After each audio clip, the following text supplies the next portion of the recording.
Сьогодні, 23 серпня 2021 року, відбувається дуже важлива, знакова подія. Вперше з часів окупації українського півострову це питання винесено на найвищий міжнародний рівень. І я щиро вітаю всі 46 делегацій, учасників першого нашого саміту «Кримська платформа». Вітаю! 7 років тому в центрі Європи, у моєї держави, Російська Федерація анексувала і окупувала частину нашої території, нашої незалежності – півострів Крим. Нашу територію анексувала одна держава, одна із держав-гарантів безпеки України згідно Будапештського меморандуму. Одна із держав-членів Ради безпеки ООН. Жодна держава не може бути впевнена, що не стане наступною жертвою окупації частини території. Політичні переслідування, насильницькі зникнення, незаконне утримання на сьогодні понад 100 політичних в'язнів, тортури, придушення свободи, засобів масової інформації, віросповідання.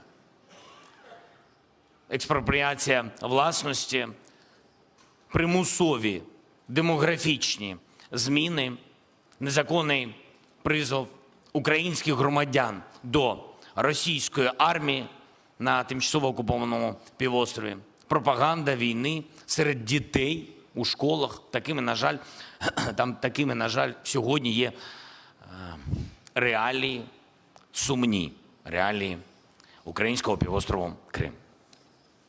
І Україна, і я особисто буду робити все можливе, щоб повернути Крим, щоб Крим разом з Україною став частиною Європи. Це питання важливе для всього світу, і український Крим був гарантією регіональної стабільності. І зараз це, можна сказати, це порохова діжка. Від початку окупації Москва втричі збільшила на сьогодні свою військову присутність на нашому українському півострові.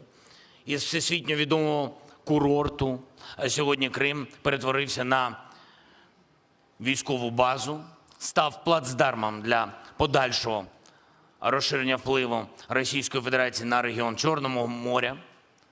Крим перетворився на територію, де грубо і системно порушуються права, найголовніше – права та свободи людини. Тимчасова окупація Автономної Республіки Крим Російською Федерацією розпочалась 20 лютого 2014 року і триває вже 2741 день. Занадто багато, якщо чесно, часу втрачено. Ми більше не повинні втрачати жодного дня. Я радий, дуже радий, що ми запустили наш майданчик. Україна спільно з вами, з нашими друзями, міжнародними партнерами, учасниками Кримської платформи починає писати нову главу в історії України, в історії українського Криму. Це глава про деокупацію, адже саме деокупація – це кінцева мета моя, нашої держави, кінцева мета роботи, щоденної роботи Кримської платформи. Від сьогодні ми фактично розпочинаємо зворотній відлік часу до звільнення нашої землі, українського півострову. І цілком можливо, що 23 серпня 2021 року увійде в історію як день початку деокупації Автономної Республіки Крим та міста Севастополь. Окупація півострову Крим почалась в Москві, деокупацію Криму точно ми розпочнемо в Києві. Давайте починати. Дякую. Дуже дякую.